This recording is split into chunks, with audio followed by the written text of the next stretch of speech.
മോളെ കേരളത്തിലേക്കുള്ള റോഡ് വഴിയെന്ന് പറയും മോളെ. കേരളത്തിലേക്ക് പോണ ട്രിവാൻഡ്രത്തേക്ക് പോണ റോഡേ ഭൂമിയാണോ? കേരള അല്ല, കേരള തിരുവനന്തപുരം റോഡ്. ഇതിനൊന്നും മനസ്സിലായില്ലെന്നോ തോന്നുന്നു. ಕೇರಳ ತಿರುವನಂತಪುರಂ ಕೇರಳದ ದಾರಿಗೆ ಹೋಗ್ಬೇಕಾ? ಅದು പിന്നെയും ಕನ್ನಡ. ಹಾ, ಕೇರಳದ ದಾರಿಗೆ ಇದೇ ದಿಕ್ಕಲ್ಲೇ ಹೋಗ್ಬೇಕು. ಆದ್ರೆ ನಾನು ನಿಮಗೆ ದಾರಿ ಹೇಳಿದ್ರು ಬಹುಶಃ ನಿಮಗೆ ಗೊಂದಲ ಆಗ್ಬೋದು. ಯಾಕಂದ್ರೆ ತುಂಬಾ ಕಾಡ್ದಾರಿಗಳು ಬರುತ್ತೆ, ತುಂಬಾ ತಿರುವುಗಳು ಬರುತ್ತೆ.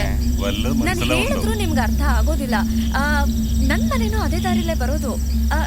ಇಲ್ಲಿಂದ 10 ದಾರಿ ಅಷ್ಟೇ ನನ್ ಮನೆ. ನಾನು ಇದೇ ಆಸ್ಪತ್ರೆಲ್ಲೇ ಕೆಲಸ ಮಾಡೋದು. ನನಗೂ ಕೊನೆ ಬಸ್ ತಪ್ಪ ಹೋಗಿದೆ. ഞാൻ ചോദിക്കാൻ ചേട്ടാ, അതെ ഈ കേരളത്തിലേക്കുള്ള വഴി എന്ന് പറഞ്ഞു. കേരളത്തിലേക്കുള്ള വഴിയേ വഴി ಕೇರಳದ ದಾರಿಗೆ ಇದೇ ದಿಕ್ಕಲ್ಲೇ ಹೋಗ್ಬೇಕು. ಆದ್ರೆ ಸ್ವಲ್ಪ ದೂರ ಇದೆ. ನಾನು ನಿಮಗ್ ದಾರಿ ಹೇಳಿದ್ರು.